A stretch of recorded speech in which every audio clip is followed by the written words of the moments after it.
My mother turned our home impossible to secure, so men began sneaking into our house at night and watching my brother sleep. Can you imagine a rule so twisted, so profoundly broken, that it almost cost your little brother his life? I woke up to a nightmare, not just a dream, but real life. My little brother Benji, all of 7 years old, was shaking me so hard my teeth rattled.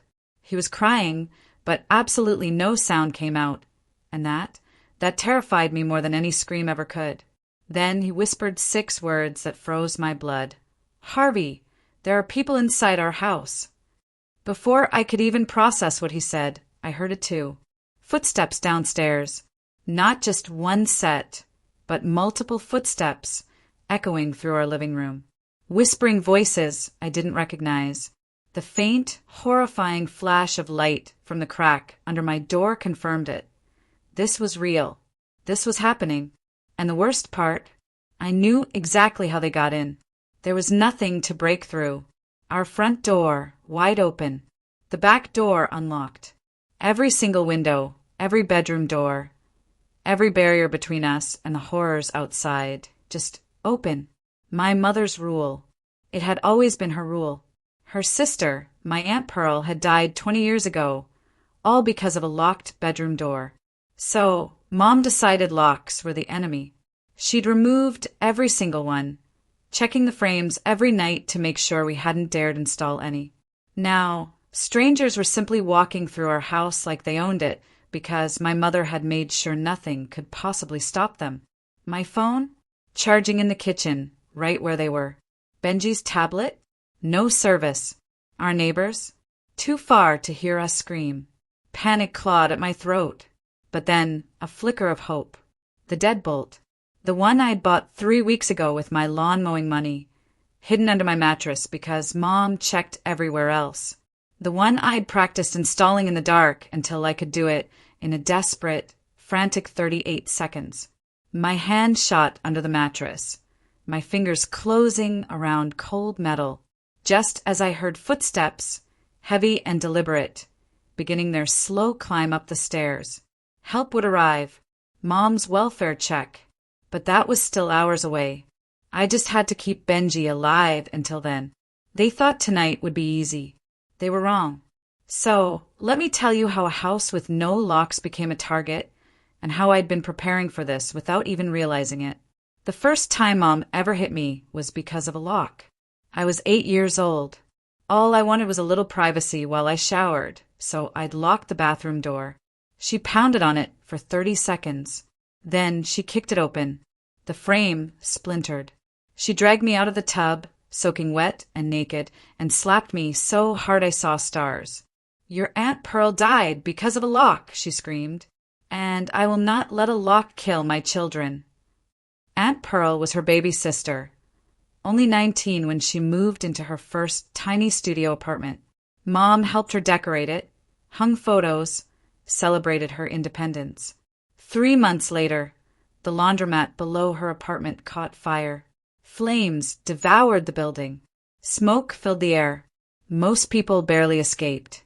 But Aunt Pearl's bedroom door was locked.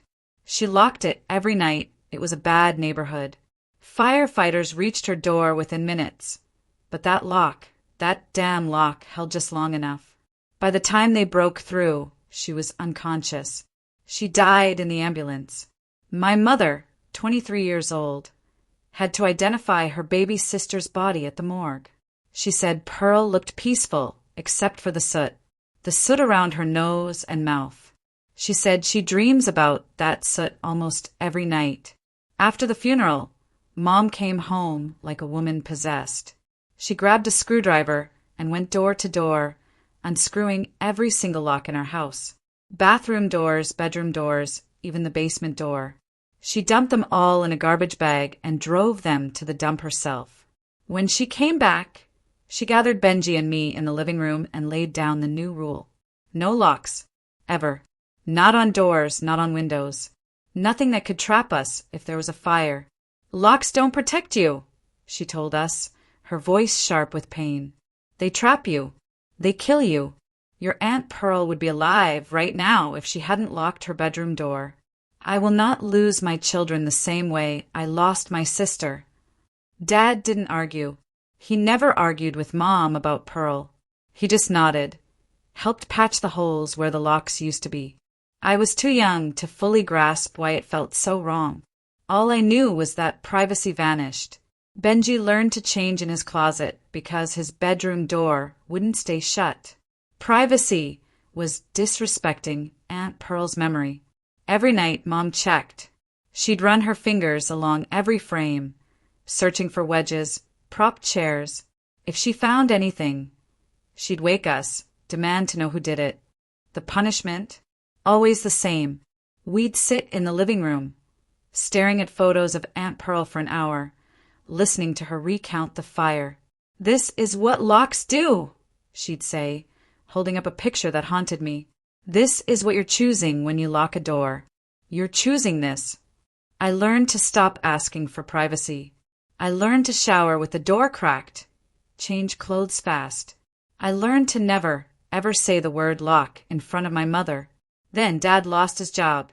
16 years at the same plant, gone overnight. 300 people laid off. He came home looking like a ghost. Months passed. Interviews fell through. We had to move. Somewhere cheaper. Our new town was cheaper. That was the only good thing. Our house was smaller, peeling paint, a weed-choked yard, bars on the neighbors' windows. The first night, I heard 3 sirens and what sounded like gunshots. Mom just waved it off. "You're being dramatic.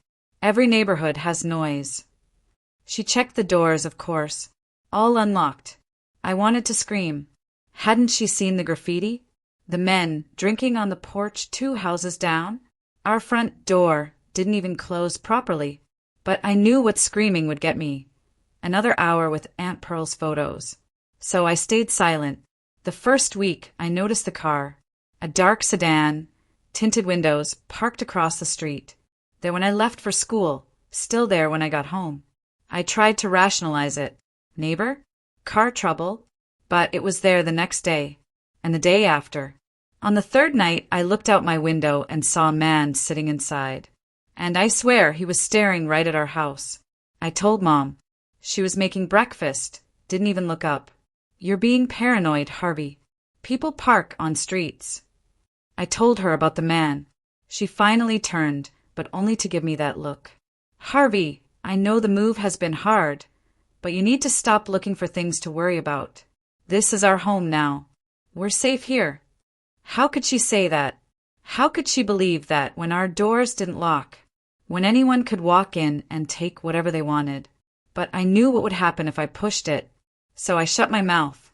That night, I lay in bed, listening to the new neighborhood, dogs barking, yelling, a car alarm nobody bothered to turn off. And beneath it all, the terrifying truth. Every door, every window wide open. And that dark sedan still there watching, waiting.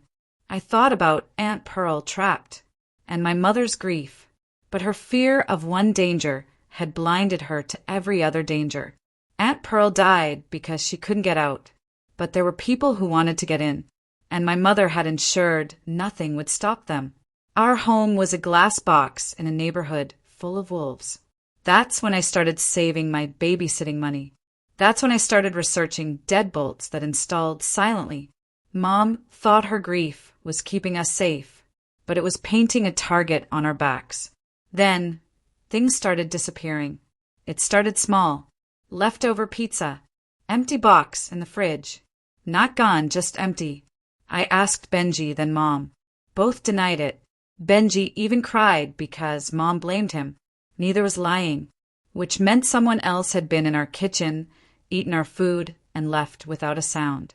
I told myself I was paranoid. Dad came home late. Benji forgot. But then more things vanished. A blue fleece blanket. A pack of batteries. Chips. Dad's old hoodie. Nothing valuable enough to report, but all gone. And nobody in our family had taken them. Then the cigarette butt, right by the back door, stamped out into the concrete. Nobody in my family smoked. Mom was aggressively anti-smoking. Dad quit years ago. I picked it up with a paper towel, showed Mom. She barely glanced. What is this supposed to prove? I held it closer. Mom, someone was smoking on our porch. Someone is coming into our house at night and taking things. She actually laughed. Harvey, you sound insane. Someone probably threw it from a car window. You're looking for problems that don't exist. My jaw tightened. I'm not looking for problems. The problems are finding us. We need locks. Her face went cold. We are not having this conversation again. I wanted to shake her, to scream that problems were looking for us, whether she saw them or not. But I just threw the butt away. Arguing about safety always led back to Aunt Pearl. 2 days later, I found the boot print. Early morning, kitchen tile cold under my feet. A muddy boot print right in front of the back door. Still wet. Huge. Bigger than Dad's. A work boot. Not ours. I took a picture. Waited for Mom to leave. Showed Dad. He barely looked up from his job applications. Harvey, what do you want me to do about a boot print? I sat down. Dad, look at it. Really look. That's not your shoe. Someone was in our kitchen last night. He kept staring at his laptop. You're overreacting. I told him everything. Pizza, blanket, cigarette, the car, the man watching. Someone is coming into our home at night. We need to install locks tonight. His face went tight. You know how your mother feels about that. I slammed my hand on the table. I don't care how she feels. Someone is breaking into our house, and we're completely unprotected.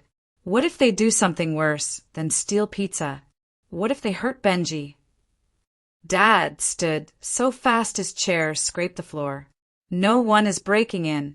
You're scaring yourself with conspiracy theories. Drop it. I stood too. How do you explain the boot print? How do you explain any of it? His voice rose. I said, drop it. Your mother has been through enough without you adding to her stress with this nonsense. Whatever you think is happening, it's not. End of discussion. But I couldn't drop it. Not when Benji was in danger. That night, I went to the hardware store. My lawn mowing money. I bought a chain lock. $12. Screws, screwdriver. I installed it on my bedroom door after everyone slept. Slowly, quietly. When it was done, I tested it 3 times. The chain held. For the first time in months, I felt safe enough to sleep. But that safety lasted only one night. Mom found it. I woke to her screaming my name. By the time I reached the door, she was yanking at the chain, face red with fury. Open this door right now. I unhooked it. She burst in, ripped the chain lock off the frame, chunks of wood flying. Then she turned and slapped me. How dare you? She hissed, her voice shaking. How dare you put a lock on your door after everything I've told you? After everything that happened to Pearl? You're spitting on her grave. I held my cheek. Mom, someone is coming into our house. I found a boot print. I'm trying to protect myself. She slapped me again. No one is coming into this house. You're paranoid and dramatic. I will not let you disrespect your aunt's memory because you can't handle a new neighborhood.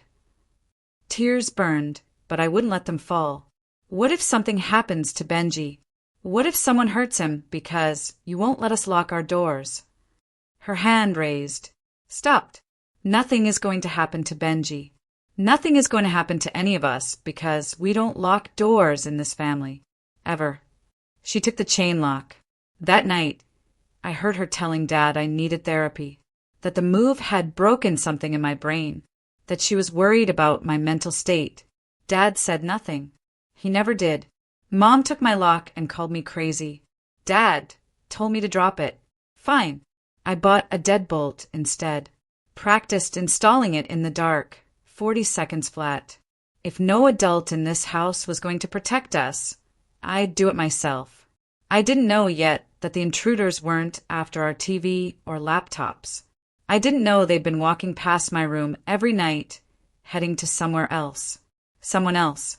I didn't know Benji was about to tell me about the night man. Benji had been acting weird for a week before he finally told me. He'd asked to sit in my room while I did homework, playing quietly. He wanted the hallway light on at night. He'd wake up early, find me before Mom and Dad. I figured it was the new neighborhood. Unsettling him like it unsettled me. I didn't push. Then, one night, I found him standing outside my bedroom door at 2 a.m., clutching his stuffed dinosaur, shivering even though it wasn't cold. "What's wrong?" I asked. "I can't sleep." I let him into my bed. He pressed himself against me, trying to disappear. "Did you have a nightmare?" I asked. He was quiet for a long time. Then, "Harvey, do you ever feel like someone is watching you?" My chest tightened. "What do you mean?" He wouldn't meet my eyes. "Like when you're in bed, do you ever feel like someone is standing there looking at you?" My blood ran cold. "Benji, why are you asking me this?" He picked at my blanket. No reason, just wondering. But it wasn't just wondering.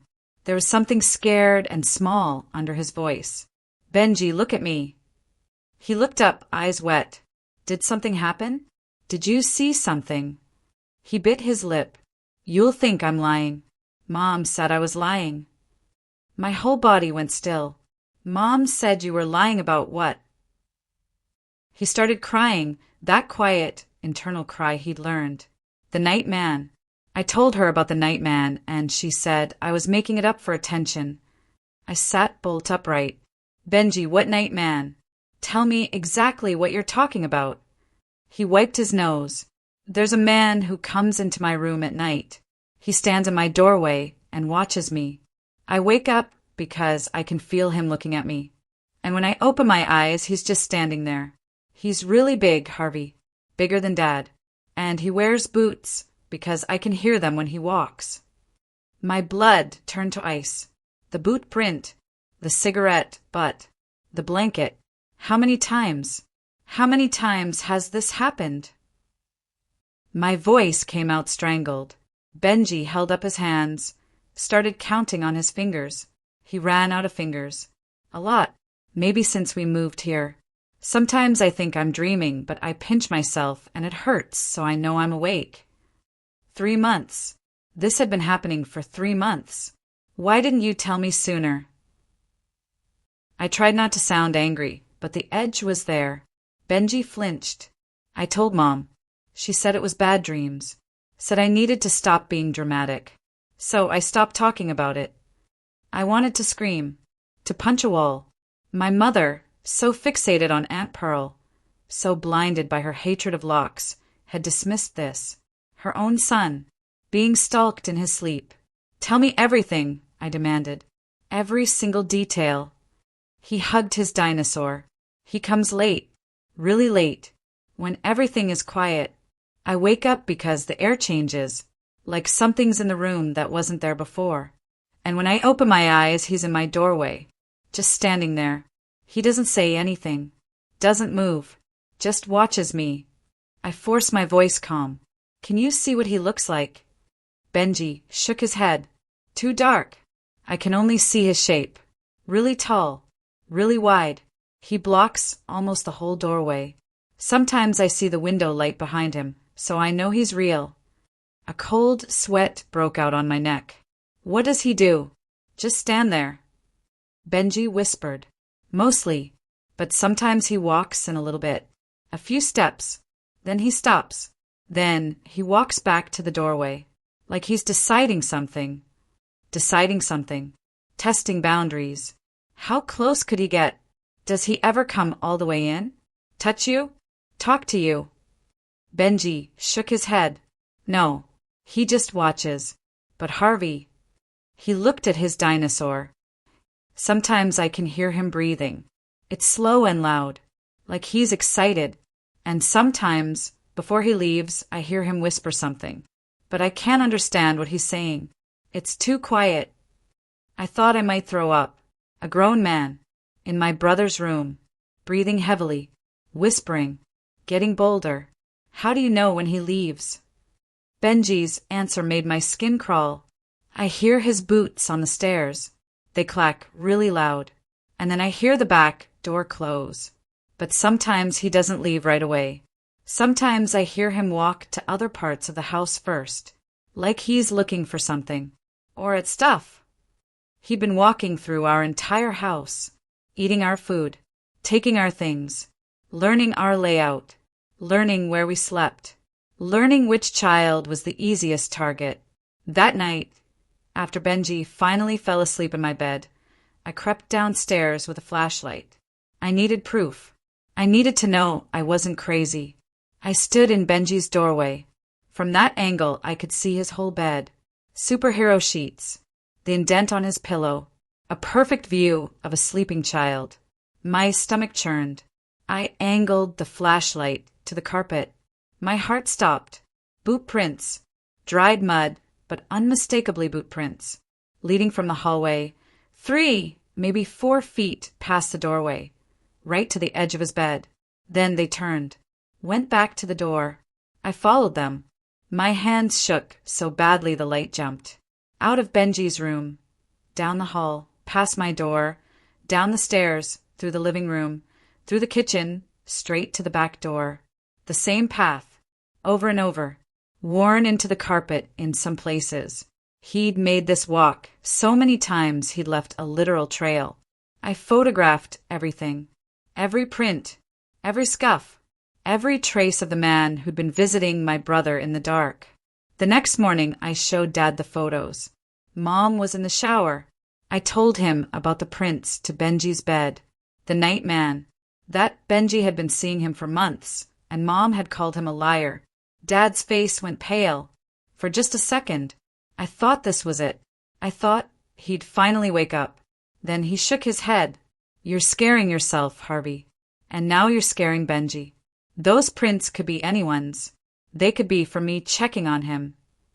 I wanted to scream. "You wear slippers. These are work boots, size 12, and they lead from the back door, not your bedroom." He grabbed his keys, wouldn't look at me. "I don't have time for this, Harvey. I have a job interview. Just drop it." He left without another word. Fine. If they wouldn't protect Benji, I would. I biked to the hardware store that afternoon. My lawn mowing money. I bought the heaviest deadbolt they had. Solid steel, pick-proof, commercial grade. It cost every dollar I'd saved. But I didn't care. I hid it in my closet. Every night, after everyone slept, I'd take it out, install it on my closet door in total darkness, then remove it before morning. I timed myself. 52 seconds the first night. 46. 41. By the end of the week, 38 seconds. I could do it without a sound, without looking. My hands knew every motion by memory. That deadbolt was going to save us. I just had to wait for the right moment. Benji slept in my room every night after that. I told Mom he was having nightmares about the move, felt safer with me. She bought it. It was easier than facing the truth. I pushed my dresser in front of my door each night, and I listened. Some nights I heard the boots. 2 or 3 in the morning. Soft footsteps up the stairs. They'd stop outside my door. I'd hold my breath, watch the thin crack of light at the bottom. Terrified I'd see a shadow, but the footsteps always moved on. Down the hall, to Benji's empty room. I heard them stop in his doorway, heard them take steps inside. I imagined the night man standing at Benji's empty bed, realizing his target wasn't there. Then the boots would retreat, down the stairs, out the back door. He came 4 times that week. For times he walked through our unlocked house while my family slept. For times he went looking for my brother. And 4 times he found an empty room instead. But I knew he wouldn't give up. He'd figure out where Benji went. And when he did, he'd come for my door next. I started sleeping with the deadbolt under my pillow. 38 seconds. That's all I'd need. I just had to stay ready. These men thought they'd found easy prey in a little boy, in a house with no barriers. They were about to meet a locked door, and a brother who'd been waiting. 3 days later, our parents left us alone overnight, and the crew made their move. Mom got a call from Aunt Teresa, who was in labor with her first baby. Mom paced, asking about contractions, dilation, doctors. When she hung up, she was excited but anxious. "I have to go. Teresa needs me. Her husband is useless. I promised I'd be there. Dad was already grabbing keys. I'll drive. You're too worked up.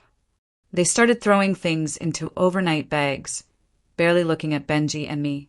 Mom paused just long enough to give instructions. Money on the counter for pizza. Don't stay up late.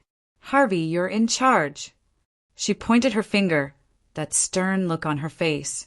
I'm calling at 10 to say goodnight. You answer that phone. Understand? If you don't, I'm calling the police for a welfare check. I mean it, Harvey. 10 o'clock. I nodded. I'll answer. She kissed Benji, squeezed my shoulder. Then they were gone. Tail lights disappearing. The house felt different immediately. Bigger, emptier, more exposed. Every creak of the floorboards sounded louder. Every shadow darker. Benji tugged on my sleeve. Harvey, are we going to be okay? I forced a smile. Ruffled his hair. We're going to be fine. This is going to be fun. Whole house to ourselves. Watch whatever we want. Pizza. Stay up late. His face brightened a little, but I could still see the fear. He knew what came out at night.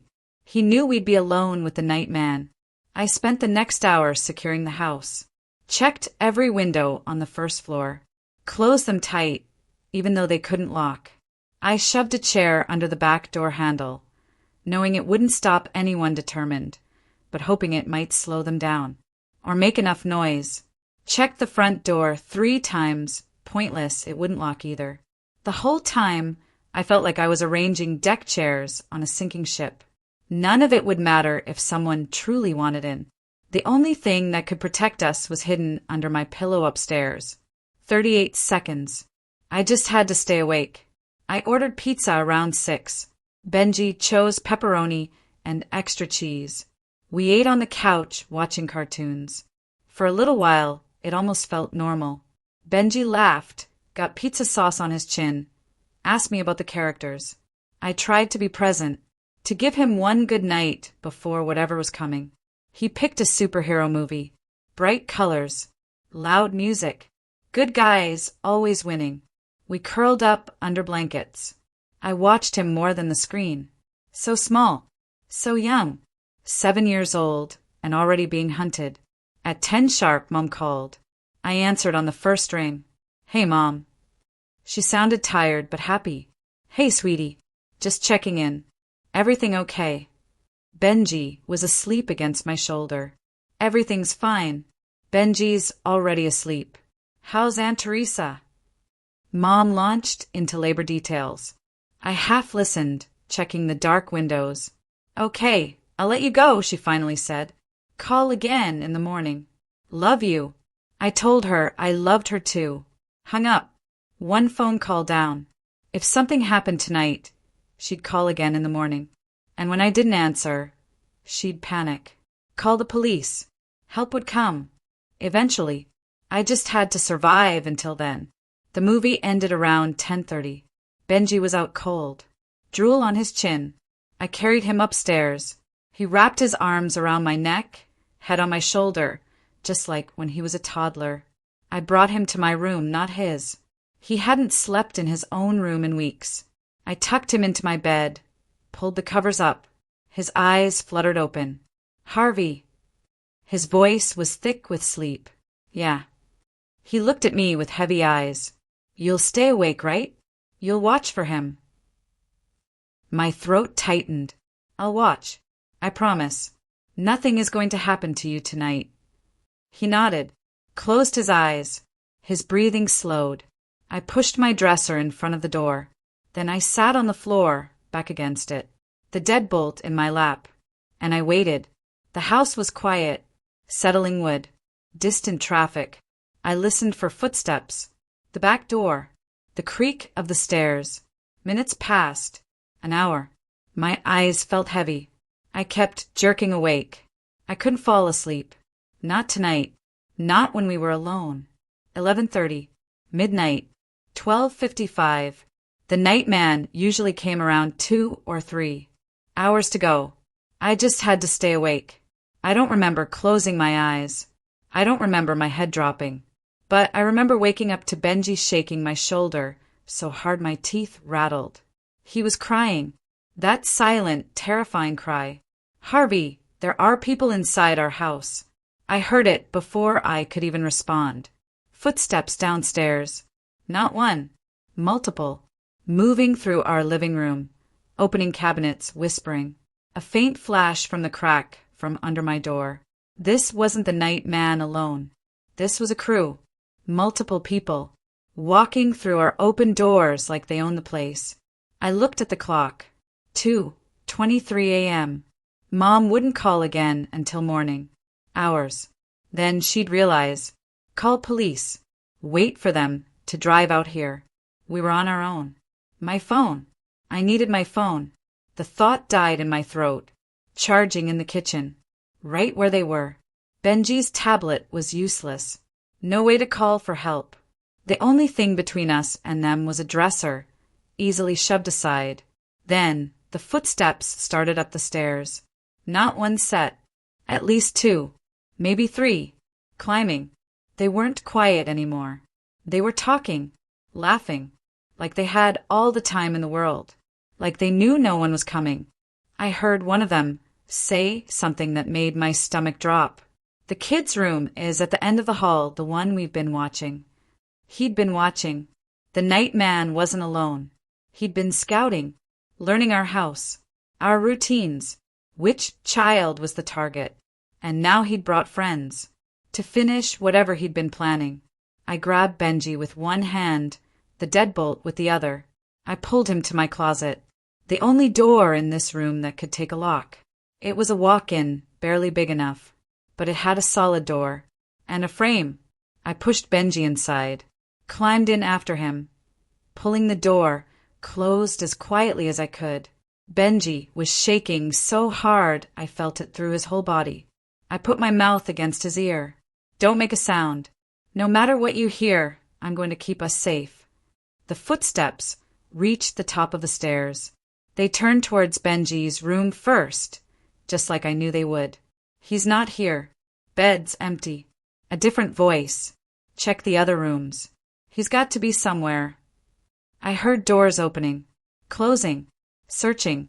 My parents' room, the bathroom, the hall closet, getting closer. My hands found the deadbolt in the darkness. I'd practiced this 100 times, every motion by heart. I lined up the plate against the door frame, started drilling, as quietly as I could, praying their footsteps would cover the noise. The footsteps stopped outside my bedroom door. Someone pushed it open. "Hit the dresser. Something's blocking it. Help me push." Two of them shoved. The dresser scraped across the floor. I drilled faster. Pure muscle memory. The deadbolt plate was secure. I started on the bolt mechanism. Outside, I heard them enter my room. Bed still warm. They were just here. Flashlight beams swept the floor. I saw them through the crack under the closet door. Getting closer. Someone tried the closet handle, but I'd already slid the bolt into place. 3 seconds earlier, while they were still shoving the dresser. The click swallowed by their noise. The handle jiggled. Once. Twice. Harder. But the door didn't move. The deadbolt held. "This one's locked," the voice said. Surprised. Confused. "What do you mean locked?" A second voice. Deeper. Irritated. "I mean it's locked. Door won't open." A pause. Footsteps approached the closet. Someone else tried the handle, yanked it hard. The door shuddered, but my deadbolt held. 38 seconds of practice. Every single night. Muscle memory in the darkness. The one thing my mother couldn't take from me. "That doesn't make sense," the deeper voice said. "This is the no-locks house. Ray said they don't have locks on anything. That's the whole point." My blood went cold. The no-locks house. They had a name for us. We were a target they'd specifically chosen, because they knew we couldn't keep them out. "I'm telling you, it's locked," the first voice said. "Feel it yourself." More yanking. The door rattled but didn't budge. Benji was pressed against my chest, shaking so hard I felt his heartbeat. My hand clamped over his mouth, holding him still, silent. We couldn't make a sound. Couldn't let them know we were inches away. Maybe they installed something new, a third voice said. Quieter, calmer, somehow worse. The older kid's been paranoid lately. Ray saw him buying something at the hardware store a few weeks back. Ray, the night man. He had a name. He'd been watching long enough to see me by the deadbolt. Reported back to his friends about the paranoid older brother trying to protect his family. So, what do we do? The first voice asked. The calm voice answered. Skip it. We're here for the little one. He's obviously not in a locked closet. Kid doesn't even know what a lock is. Check the other rooms again. Maybe he's hiding under a bed. Footsteps moved away. I heard them tossing my room, flipping the mattress, shoving furniture, then into the hallway. More doors, more searching.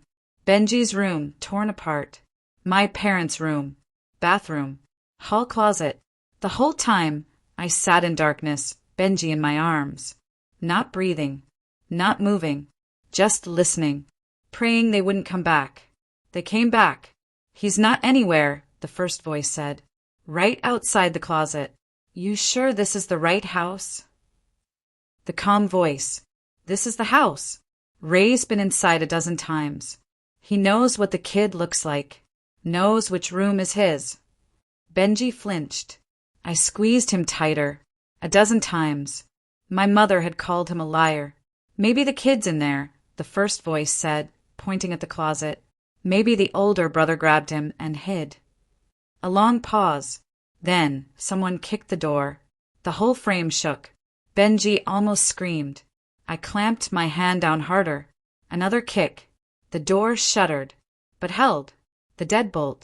Industrial grade. Rated for commercial buildings. Every dollar I had. Because I knew this moment would come. I just didn't know it would be tonight. It's solid, the first voice said. We'd need tools. The calm voice was quiet for a moment. Then, something that made my stomach drop. We've got time. Go check the garage. See if there's an axe or a crowbar. The parents are 4 hours away. No one's coming. Footsteps retreated down the stairs. One set stayed, pacing, outside the closet, breathing, his shadow moving in the crack of light.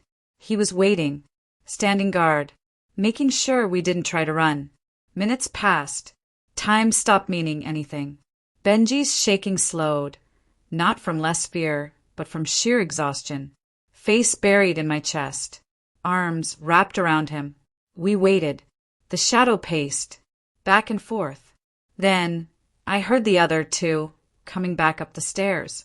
Found a crowbar in the garage, one said. This should do it. My heart stopped. They were going to pry the door open. 38 seconds of installation meant nothing against 3 men with a crowbar. The deadbolt would hold against hands, kicks, not against leverage and steel. I'd failed. Done everything. It wasn't enough. I pulled Benji closer. No weapon. Nothing. I was 15, about to watch them take my brother. The crowbar wedged into the frame. Wood splintering. Almost got it. Someone grunted. More pressure. More splintering. The door was giving. Benji whimpered. I couldn't even tell him it would be okay. I didn't believe it anymore. Then I heard something that made me want to cry with relief. Sirens. Distant but getting closer. The prying stopped. What the hell? One said, Did someone call the cops? The calm voice had an edge now. That's impossible. The kids don't have phones. We checked. The sirens got louder. Louder. Then I saw red and blue lights flashing through the gap under the door. We gotta go. The first voice yelled. Now. Right now. Footsteps pounded down the stairs. The back door slammed open. Shouting outside. More sirens. Car doors. Voices yelling. I couldn't make it out, but I didn't move. Didn't unlock the door. I sat in the darkness, Benji in my arms. I waited. I didn't know if it was over, if the police caught them, or if they got away waiting for me. I knew nothing, except my brother was alive, and the door was still locked. I wasn't opening it for anyone until I was absolutely sure. The pounding on the closet door made me jump so hard I almost dropped Benji. Police! Is anyone in there?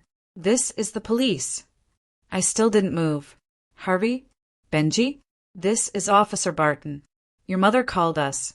She's on the phone right now. She wants to know if you're okay. Are you in there? Mom had called. She tried to reach us. When I didn't answer, she panicked. Just like she said she would. Called for a welfare check. The police. Just in time. Harvey, if you can hear me, I need you to open the door. We've secured the house. The intruders are in custody. You're safe now. Benji looked up at me. Huge wet eyes. Harvey, is it really over? I wanted to believe it. Wanted to open that door, collapse into someone's arms, let them handle everything. But I couldn't move. My hands were shaking too badly. My whole body felt like jelly.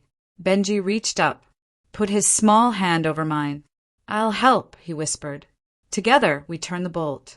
Together, we unlocked the door. Together, we pushed it open. Stumbled out into my bedroom, trashed and destroyed, filled with police officers. One caught me before I fell. Another scooped up Benji, wrapped him in a blanket. Someone asked if I was hurt, what happened, but I couldn't form words.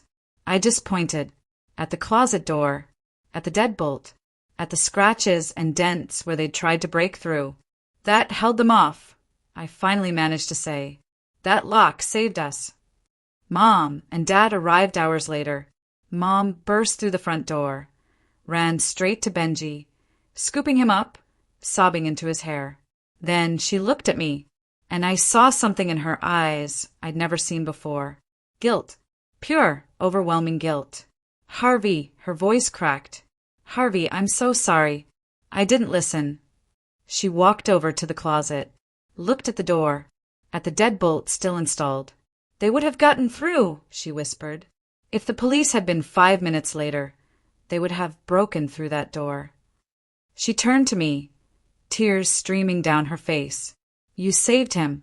That lock saved him. After everything I said, everything I did, you saved your brother with the one thing I told you would kill him. That day, my mother went out and bought locks. Locks for every door, every window. She changed her rule. But the scars of that night and the years before it, they still run deep. So, I have to ask you, what do you do when the very thing meant to protect you becomes the greatest danger? And what line would you cross to protect the people you love when no one else will? Let me know in the comments below. I really want to hear your thoughts.